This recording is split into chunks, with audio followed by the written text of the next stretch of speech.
કેન્દ્રીય મંત્રી સી.આર. પાટીલે વડોદરા શહેર પ્રમુખને ટાર્ગેટ આપ્યો। કેન્દ્રીય મંત્રીએ વોટર હાર્વેસ્ટિંગના કામનો ટાર્ગેટ આપ્યો।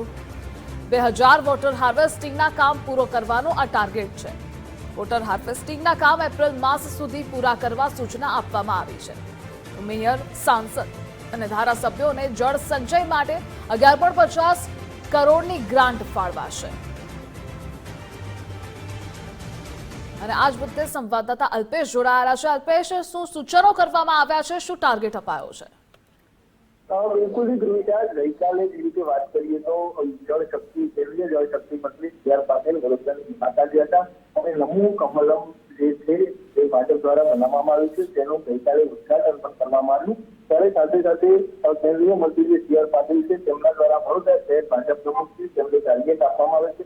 મહત્વની વાત એ છે કે સી.આર. પાટીલના જળશક્તિ જે મંત્રાલય સંભાળ્યા પછી સતત તેઓ છે તે જળ સંચય કઈ રીતે કરી શકાય તેની પર લેખક રાખી રહ્યા છે અને સતત આ જે ગ્રાન્ટ છે તે ફાળવતા રાખે ત્યારે ગઈકાલે પણ શહેરી વડોદરા શહેરની અંદર અલગ અલગ વોર્ડમાં 2000 વોટર હાર્વેસ્ટિંગના કામ કરવા માટે તેઓને સૂચન કરવામાં આવ્યું છે।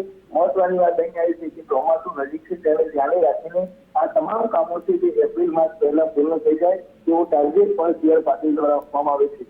મેયર, સાંસદ અને ધારાસભ્યો સહિત તમામ લોકોને આજે જળ સંચય માટે ગ્રાન્ટ ફાળવવાની પણ અપીલ કરવામાં આવી છે।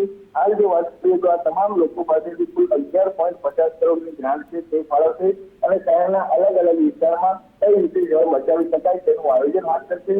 વડોદરા શહેરની અંદર 19થી પણ વધુ વોર્ડ આવેલા છે અને આ જે તમામ વોર્ડ છે કે તેની અંદર 100થી પણ વધુ રેન વોર્ડ હાર્વેસ્ટિંગ સિસ્ટમ છે કે જેનો ઉપયોગ કરાશે। જી અલ્પેશ, જોડાવા બદલ આભાર આપનો।